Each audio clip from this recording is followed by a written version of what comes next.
It is widely known that trespassing into someone's private property in the United States is extremely dangerous, as one could easily be shot on the spot. The ways in which Americans conceal their firearms, however, are nothing short of astonishing.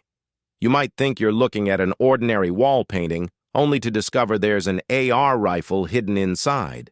That seemingly regular storage shelf? It secretly houses a shotgun. To ensure quick access to weapons, many people hide guns in various concealed spots around their homes, ready to deliver a deadly surprise to intruders.